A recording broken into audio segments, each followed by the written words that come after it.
Assalamualaikum warahmatullahi wabarakatuh.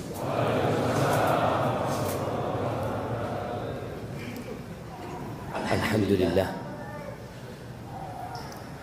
alladzi jama'ana 'alal huda wat tuqa. Segala puji bagi Allah Jalla Jalaluh yang mengumpulkan kita di tempat ini bukan karena acara makan bersama,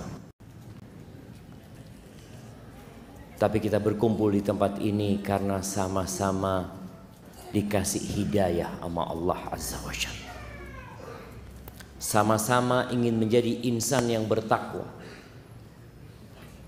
Karena sejatinya gak ada gunanya kita beramal, tidak ada manfaatnya kita berbuat kebajikan kalau tidak dibarengi takwa. Karena innama yataqabbalullah minal muttaqin. Allah itu hanya menerima dari orang-orang yang bertakwa. Sayang kalau kita capek-capek meninggalkan kesibukan kita, datang ke rumah Allah ini namun tidak didasari takwa.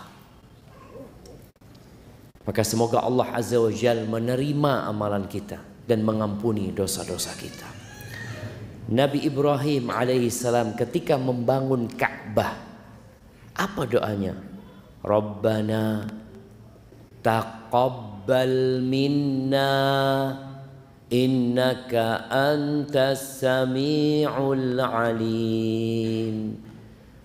Nabi kekasih Allah beramal soleh yang dibangun rumah Allah, beliau mengatakan, wahai Rabb kami, terimalah dari kami. Sesungguhnya engkau maha mendengar dan maha tahu. Maka semoga Allah Azza wa Jalla mengampuni dosa-dosa kita dan menerima amalan kita. Allahumma salli wa sallim ala abdika wa rasulika habibina wa sayyidina Muhammad wa ala alihi wa ashabihi ajma'in. Ya Allah, semoga salawat dan salam, berkah dan nikmat senantiasa engkau curahkan untuk hamba kekasihmu, untuk baginda Nabi kita Muhammad alaihi salatu wassalam, yang telah mengajarkan semua kebaikan. Beliau telah menjelaskan buat kita segala sesuatu yang dibutuhkan untuk perjalanan hidup kita menuju ke surga Allah Azza wa Jalla. Beliau manusia terindah yang pernah menginjakkan kakinya di muka bumi. Semoga kita dijadikan pengikutnya yang setia dan dimatikan di atas agama Allah. Semoga salat bersambung untuk keluarga beliau, untuk istri-istri beliau, untuk putra-putri beliau, dan untuk seluruh sahabat Nabi. Dan semoga Allah meridhai kita bersama mereka. Amma ba'd. Jamaah, siapa yang sedang seret rezekinya? Nah, Masya Allah, ada banyak yang seret rezekinya.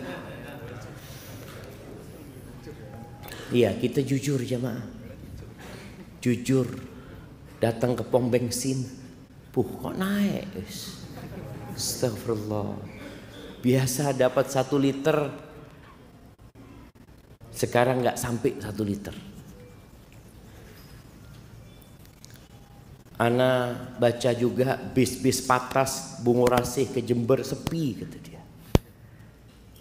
Kenapa orang-orang pada tidak melakukan perjalanan? Ada orang-orang yang susah, tapi nggak semuanya. Ada orang-orang yang seneng, ada yang kaya, ada yang miskin, ada yang pertengahan. Mau dibilang kaya, hampir kaya, mau dibilang miskin, ya udah miskin. Kayaknya lebih banyak yang kayak gitu, jemaah. Ada yang miskin banget, yang kita perlu datang ke tempat dia, supaya antum yang sedang kesusahan bersyukur sama Allah Azza wa Jalla. Kita tuh kalau ngelihat yang lebih kaya, yang ada tambah susah, tambah seneng, tambah susah aja. Makanya sering ana sampaikan ya, bagaimana seorang muslim itu harus dekat dengan orang miskin.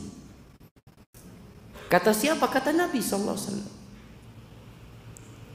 Nabi mengatakan kepada Abu Dzar sallallahu ala nabiyina wasallam, "Ausani khalili bisab'in." Aku dikasih wasiat oleh kekasihku dengan 7 perkara.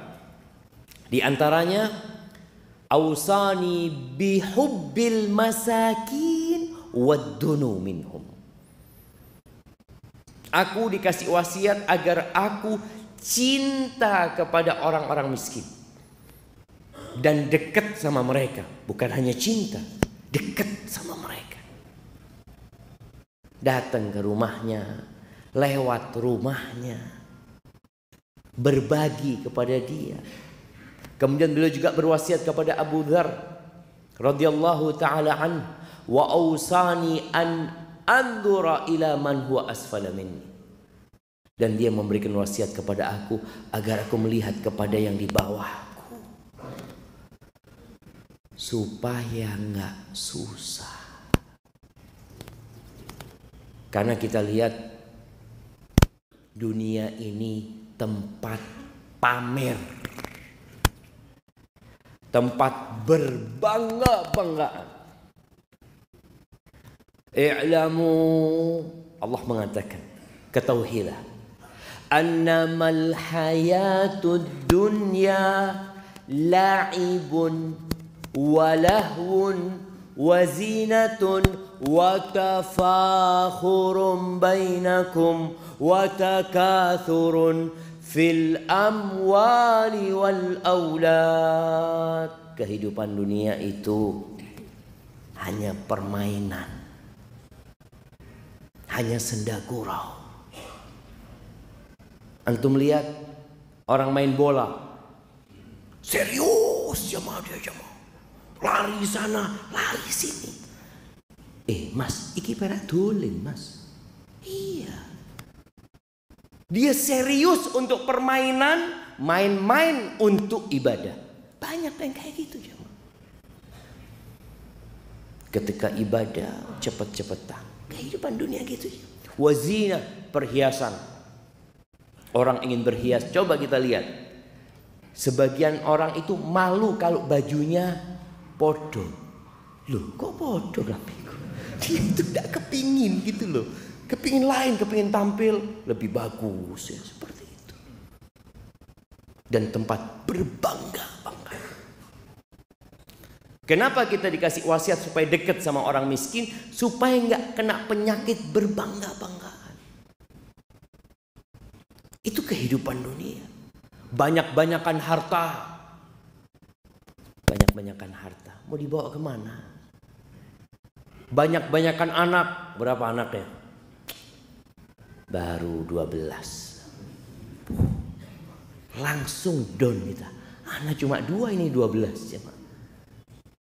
Kita kadang-kala di grup para ustadz, ada satu mengatakan, alhamdulillah anak punya anak yang ke-17. Masya Allah. Hadhil hayat dunia. Dan kita lihat, tidak semua yang kita inginkan kita dapatkan. Kalau keinginan semua kepingin jadi orang kaya. Siapa yang kepingin jadi orang miskin? Coba angkat tangan. Masya Allah. Kayaknya nggak ada jemaah. Yang miskin kepingin berubah, yang kaya kepingin tambah kaya. Ada orang kaya, anak kayaknya kebanyakan duitnya. Tidak ada jemaah. Yang ada, yo opo bisa nambah itu uang dia aja. Siapa yang ngatur rezeki? Apakah pemerintah Republik Indonesia mengatur rezeki rakyatnya? Tidak. Yang mengatur rezeki itu Allah Jalla Jalla.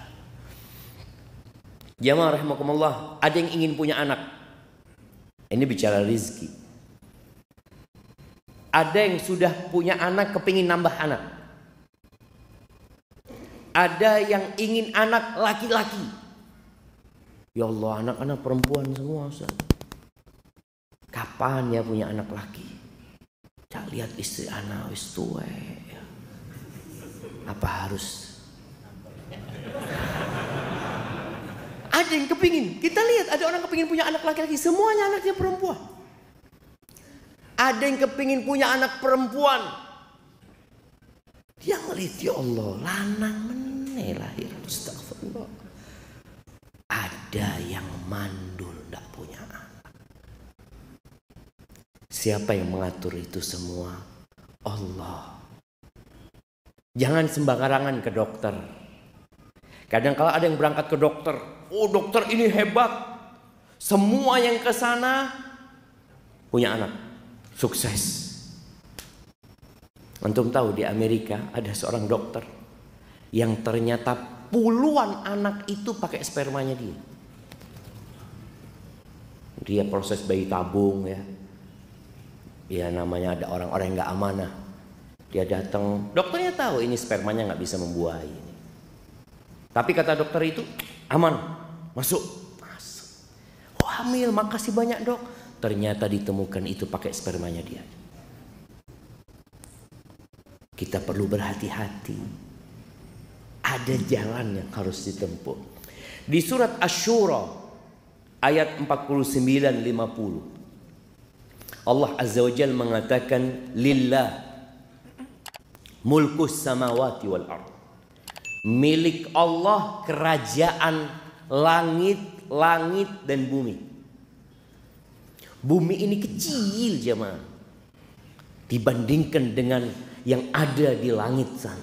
Itu milik Allah. Yang di langit kita melihat ada miliaran bintang-bintang. Subhanallah, ana membaca penjelasan ulama ya, yang membuat ana semakin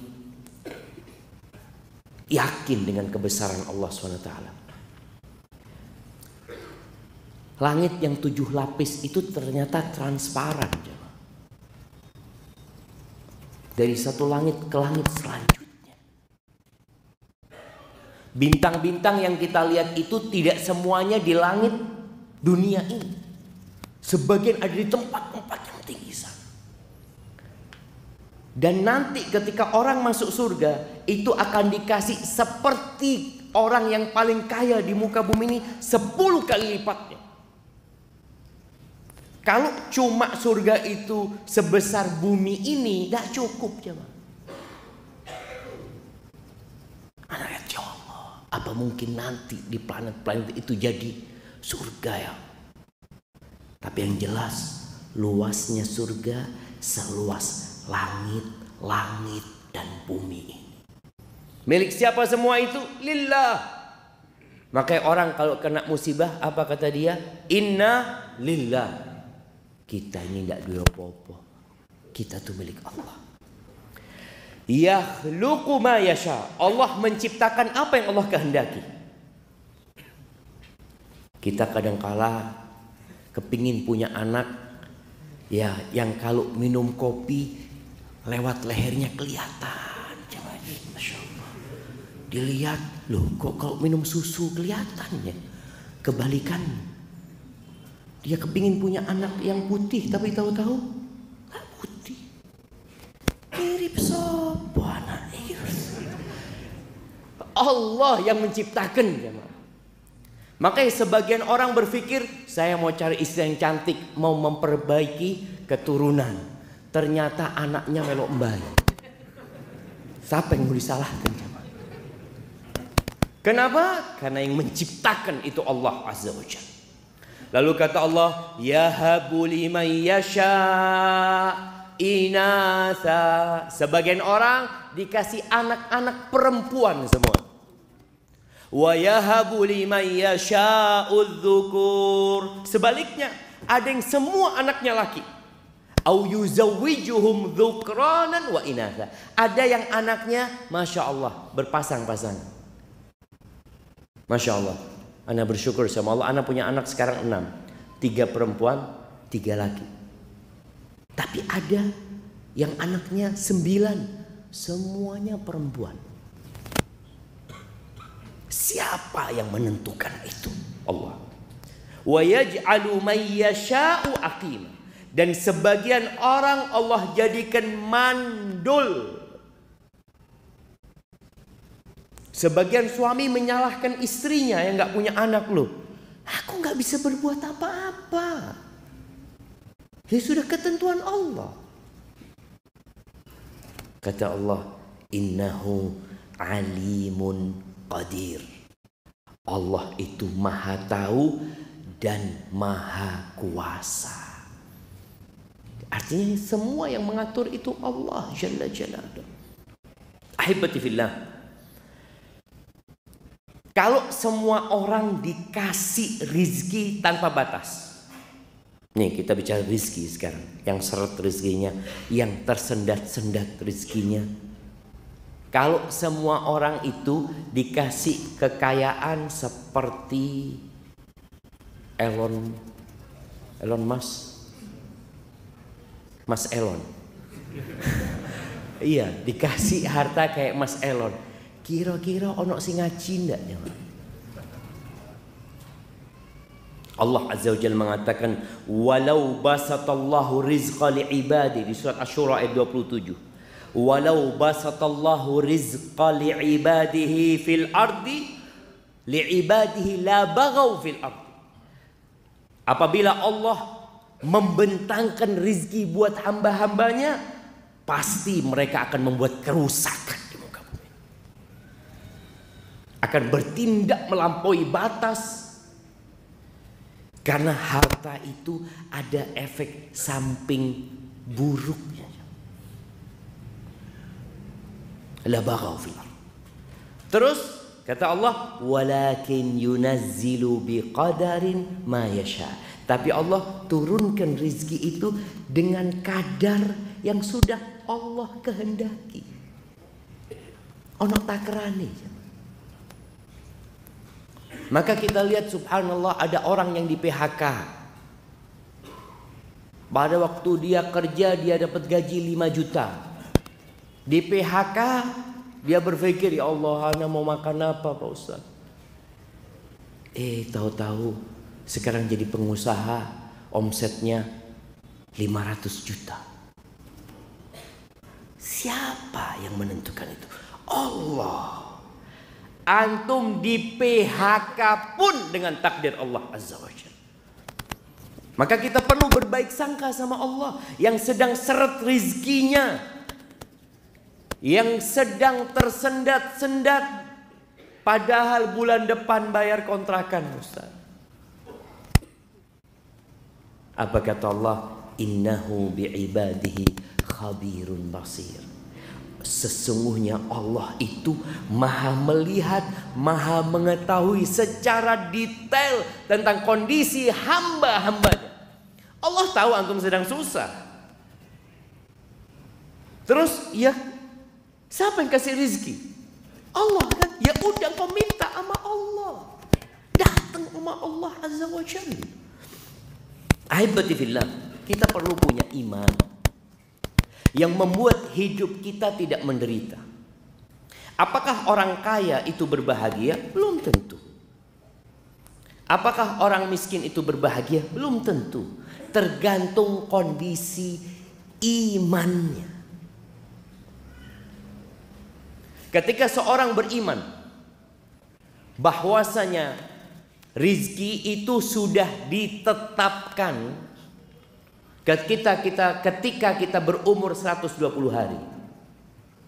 Kita waktu berumur 120 hari dikirim malaikat di perut ibunda kita jemaah, masih janin. Dikirim malaikat, dicatat ajalnya, dicatat rizkinya, dicatat dia syaqiyun au sa'id, menderita atau berbahagia, masuk surga atau masuk neraka, itu dicatat. Ketika kita tahu itu, terus tugas ana cuma berusaha. Makanya kalau cari rezeki cari istri, kalau cari rezeki cari istri. Kalau cari istri yang soleha. Yang antum kalau pulang ke rumah tidak membawa apa-apa, sang istri mengatakan innalillahi wa inna ilaihi raji'un. Loh iya, ini istri bertakwa jamaah. Ini istri bertakwa. Dia nggak marah-marah sama antum. Dia beriman kita milik Allah dan kita akan kembali kepada Allah Azza wa Jalla. Bukankah musibah ketika suami nggak bawa apa-apa? Antum jangan marah. Antum kayak anak mati aja. Enggak, Mas. Anak yakin. Pokoknya antum sudah berusaha maksimal, ya udah. Berarti kita puasa hari ini. Nabi SAW kadang kala pagi kepingin sarapan, datang ke rumah istrinya. Ada yang bisa dimakan, kata Nabi SAW. Kata istrinya, ada air, cuma makanan nggak ada. Nabi mendidik istri-istrinya mengatakan, idzan ana shaim. Kalau gitu hari ini aku berpuasa. Itu jamaah. Bagaimana tatkala rezeki antum tersendat-sendat, amalan antum bertambah. Pahala antum tambah banyak. Ketika antum kerja, sibuk, antum kadang-kadang nggak bisa ngaji. Sejak ana di PHK Ustaz, alhamdulillah ana selalu di soft pertama Ustaz. Alhamdulillah jangan. Nikmat. Yang antum tidak merasakan itu kecuali ketika di PHK. Bayangin bagaimana Nabi SAW mengatakan, "Lau ya'lamun atau lau ya'lamun nas ma fin nida was-saffil awwal." Kalau orang-orang tahu pahala menjawab adzan datang ke rumah Allah, ya. Kemudian pahala shaf pertama, la atauhuma walau habwan. Mereka akan mendatanginya walaupun merangkak jalan, berangkang. Sekarang antum bisa datang di shaf pertama. Ada sebagian kita yang nggak pernah di shaf pertama selama hidupnya. Tapi ada sebagian yang selalu di shaf pertama. Masya Allah. Dia mengatakan, alhamdulillah Ustaz, ana selalu di shaf pertama. Karena memang di masjid ana satu shaf yang sholat Ustaz. Jadi dia itu selalu mau telat shaf pertama tetap. Kita melihat ada masjid-masjid kayak gitu jamaah. Ya Allah, enak ya kalau punya masjid yang cuma satu shaf ya. Jadi walaupun telat shaf pertama, subhanallah, itu orang-orang pada nggak ngerti pahala yang Allah berikan. Maka tatkala rizkimu tersendat-sendat, yang pertama engkau harus beriman kepada Allah dengan takdir. Itu salah satu rukun iman. Nggak akan sempurna iman antum. Antu'mina bil qadari khairihi wa syarrihi. Engkau beriman dengan takdir yang baik dan yang buruk. Sebagian kita kalau sedang sukses, apa yang dia katakan? Subhanallah Ustaz ya, memang gak sia-sia usaha anak. Oh, antum sukses ini takdir loh. Loh, bukan usaha anak. Berapa banyak orang yang berusaha kayak antum gak sukses?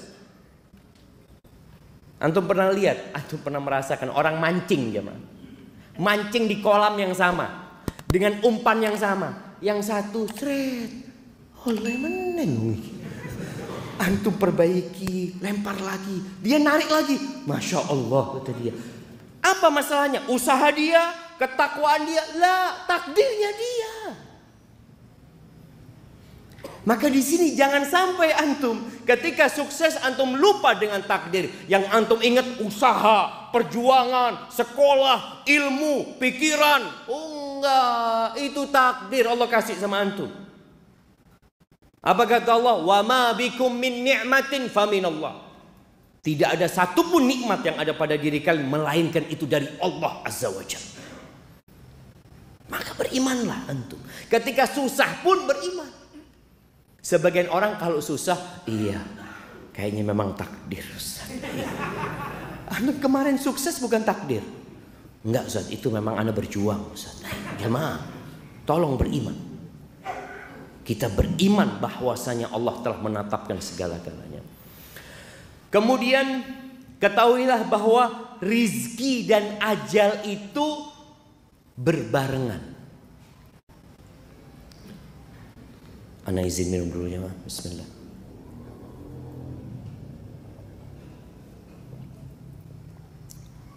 Alhamdulillah, rizki ana dapat minum air. Tadi ana khutbah Jumat, pas khutbah kedua, pas duduk, ana cari air. Kok dah ono banyu ya? Betul loh jemaah. Aduh, memang takdirnya. Itu takdir, itu bicara rizki jemaah. Masa ana mau marah-marah sama panitia? Enggak, sudah memang kayaknya takdirnya Ustadz nggak dapat air. Sabar Ustadz. Ya. Kadang-kala Ustadz itu perlu diingatkan. Bicara rizki dan ajal itu bersamaan.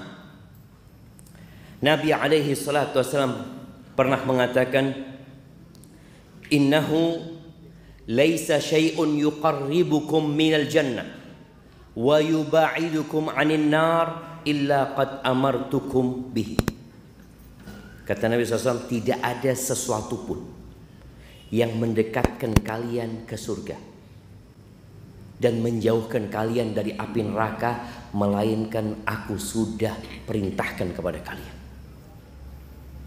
Walaysa syai'un yuqarribukum minan nar wa yuba'idukum minal jannah illa qad nahaitukum anhu.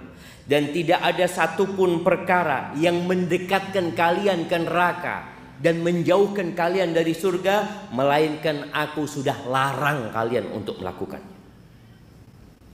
Lalu beliau mengatakan, wa annar ruhal amin qad nafahatha fi ru'i. Jibril, dia telah menghembuskan di jiwaku. Apa yang dihembuskan Jibril jiwa Nabi SAW? Annahu lan tamuta nafsun hatta tastawfiya rizqaha. Lan tamut, tidak akan mati seseorang kecuali rizkinya sudah lengkap. Loh Ustaz, ya apa dia mati Ustaz, ninggalkan 10 miliar Ustaz? Iya, bukan rizki dia 10 miliar itu, rizkinya dia itu sudah habis, makanya dia mati. Antum pernah melihat ya atau merasakan kondisi orang yang sakit parah tahu-tahu sadar, sehat, di ICU. Ana kemarin jagain mertua di ICU beberapa hari ya. Nanti ketika kita di luar nunggunya jamaah, kalau sudah ada panggilan itu jamaah, semua yang nunggu itu diem jamaah. Sopoy, oh fulan. Kalau sudah dipanggil itu, mereka bersegera masuk ke ruang ICU. Tahu-tahu yang keluar jenazah. Allahu Akbar, mati wes jamaah. Ada kemarin yang keluar pindah kamar, seneng keluarganya pindah kamar, masya Allah, ibunya kepingin apa, kepingin ini itu, dikasih semuanya, habis gitu mati. Ada rezeki yang belum nyampe kepada dia, dia harus sadar. Kalau ditetapkan rezekinya ada 5 sate kambing, belum dia makan rezeki, maka dia harus bangkit dari pingsannya atau komanya. Dia makan, setelah itu mati.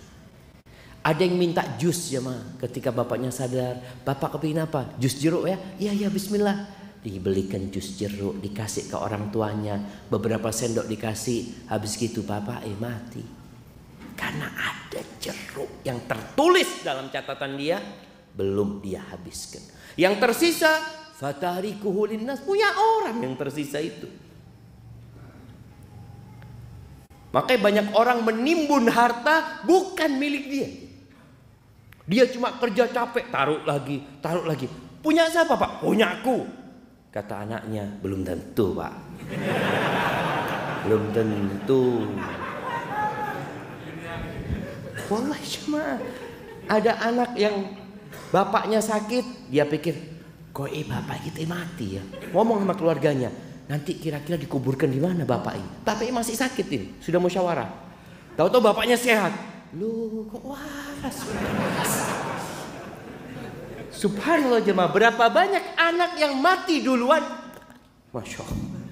Yang mati duluan sebelum bapaknya.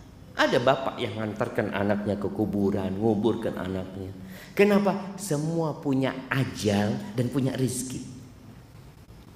Antum pernah melihat ada orang, Masya Allah, bapaknya ini kaya raya, sukses jamaah, ketika anaknya masih kuliah, sekolah, ketika anaknya sudah bekerja masing-masing, tahu-tahu rizki bapaknya ini berkurang. Bukan berkurang sebenarnya. Selama ini itu rizki anaknya, cuma lewat bapaknya. Ada kejadian di Surabaya, anda dengar cerita tuh. Ada satu orang piara anak yatim ya. Sampai akhirnya anak yatim itu dinikahkan sampai besar, lalu bapaknya meninggal. Bapak asuhnya ini meninggal dunia. Dibagilah warisan, kaya raya bapaknya. Dibagilah warisan, yang anak yatim ini kan nggak dapat warisan. Sudah nggak dikasih sama anak-anaknya, nggak dikasih. Sudah, subhanallah jamaah. Ternyata yang rizkinya banyak itu anak yatim itu. Jadi kaya raya dia. Anak-anak yang dapat warisan ini bangkrut semuanya. Supaya kita sadar, tatkala kita pegang uang banyak belum tentu rezeki kita. Ini punyanya anak, ini punyanya ini, punyanya itu. Karena semua sudah ditetapkan. Terus apa kata Nabi SAW ketika menyebutkan manusia tidak akan mati kecuali rezekinya sudah sempurna. Maka antum jangan takut. Selama kepala antum masih bergerak-gerak berarti masih punya rezeki. Ada satu orang mengatakan, antum kalau nggak bisa makan, bertamu ke rumahnya teman. Anda punya fulus ya, datang, assalamualaikum habis isya. Kadang-kadang temennya, afwan nggak terima tamu, belum rizki. Datang ke rumah kawannya, subhanallah jamaah. Wallah jamaah, kalau bicara rizki ini benar-benar antum sudah ditanggung rizkinya. Kemudian kata Nabi SAW, fattaqullaha wa ajmilu fit talab. Kalau sudah antum punya keimanan, rizki ditetapkan berbarengan dengan ajal, maka berbuat baiklah dalam mencari itu rizki. Disuruh nyari sama Nabi SAW, bukan disuruh tidur. Jangan pernah berpikir karena sudah ditetapkan rizki berarti anda tinggal nunggu, Ustaz. Iya, antum tinggal nunggu tapi dengan usaha. Nabi SAW mengatakan fa'ajmilu fit talab wa la yahmilannakum istibta'ur rizq. Jangan sampai kena penyakit istibta'. Istibta' rizq itu tadi rizkinya tersendat-sendat. Ya Allah, kapan anak punya rumah ya? Kapan anak punya mobil? Kapan anak punya motor? Kapan dia mulai merasakan kok lambat ya? Fulan lu wis ganti meneng motore, ana belum ganti-ganti. Jangan sampai perasaan lambatnya rizki, kata Nabi SAW, antatlubuhu bima'asillah, akhirnya engkau melakukan kemaksiatan kepada Allah. Berapa banyak orang karena rizkinya lambat, lama nggak punya rumah, dia akhirnya menggunakan sistem riba, motor riba, nikah utang riba juga jamaah. Ada yang seperti itu jamaah. Jangan sampai, kata Nabi SAW. Kenapa? Fa innahu la yudraku ma indallah illa bi ta'at. Yang di sisi Allah nggak bisa diraih kecuali dengan ketaatan. Maka berapa banyak orang yang kaya raya tapi tidak mendapat manfaat dari hartanya. Nggak dapat manfaat. Antum pernah lihat tukang sayur? Ada tukang sayur di sebuah pasar ini jamaah. Dia itu buka pakai amben jamaah. Di depannya tokonya meracangnya orang kaya. Dia buka di sana. Tukang sayur pakai apa? Amben itu. Masya Allah. Tukang sayurnya berangkat umroh, tukang sayurnya berangkat haji. Yang punya toko besar nggak berangkat umroh wala haji. Yang di sisi Allah nggak bisa diraih kecuali dengan ketaatan. Berapa banyak orang nggak bisa sholat malam padahal sehat. Ini Ustaz, Masya Allah pemain bola ini Ustaz, 45 kali 2 lari di lapangan. Ke masjid tak tutup-tutup. Mau ke masjid, ke kanan, ke kiri, padahal dilewati masjidnya jemaah. Yang di sisi Allah nggak bisa diraih kecuali dengan ketaatan kepada Allah. Maka jangan sampai yang merasa tersendat rezekinya, akhirnya dia ambil jalan pintas. Pikirnya supaya banyak rezekinya. Yang ada bala ketika kita mencari rezeki dengan cara yang tidak Allah ridhai. Ahibati fillah, rezeki itu ada 2 macam. Di dalam sebuah athar yang dinisbatkan kepada Ali bin Abi Thalib, kepada Waqi' bin Jarrah, Ali mengatakan, "I'lam ay bunayya, ketahuilah wahai ananda, anna rizqa rizqan." Rizki itu 2. Rizqun tatlubuhu wa rizqun yatlubuka. Yang satu rizki yang engkau harus mengusahakannya. Ada rizki yang memang kita mendapatkannya dengan usaha. Allah sudah tetapkan sebab-sebabnya. Tapi ada rizki yang mencarimu. Wallah jemaah, ada orang di rumah ya, duduk-duduk di rumah, ya Allah kok kepingin martabak anak ya. Tahu-tahu tetangga, Assalamualaikum, kirim martabak. Ya Allah, itu rezeki yang mencarimu. Makanya kadangkala antum dapat pulsa nyasar. Duh, siapa kirim pulsa? Itu rezeki yang kita tidak mencari. Tapi ada satu orang jemaah, tahu-tahu masuk ke rekeningnya beberapa miliar jemaah. Langsung ditangkap KPK. Padahal dia nggak tahu, dia nggak sampai masuk lah. Dia ya ada uang masuk ke aliran dana yang tidak jelas. Tapi yang jelas ada rezeki yang mencari. Yang kita kalau bicara usaha nggak bisa diusahakan gitu. Rezeki yang mencari seperti hadiah. Rezeki yang mencari kita ya. Warisan. Antum bisa nyari warisan jemaah. Anak bapak kok miskin ya, anak mau pindah bapak aja cari yang kaya. Tidak bisa. Dan subhanallah ada orang yang ingin bapaknya panjang umur, tapi ternyata bapaknya meninggal dunia. Ada kemarin cerita kawan yang satu dapat warisan 30 M. Masih SMA mungkin jemaah. Itu rizki yang mencarimu. Yang Allah Azza wa Jalla mengatakan, "Wa man yattaqillah yaj'al lahu makhrajan wa yarzuqhu min haitsu la yahtasib." Barang siapa yang bertakwa kepada Allah, maka Allah akan kasih solusi dan Allah akan kasih rizki dari arah yang tidak disangka-sangka.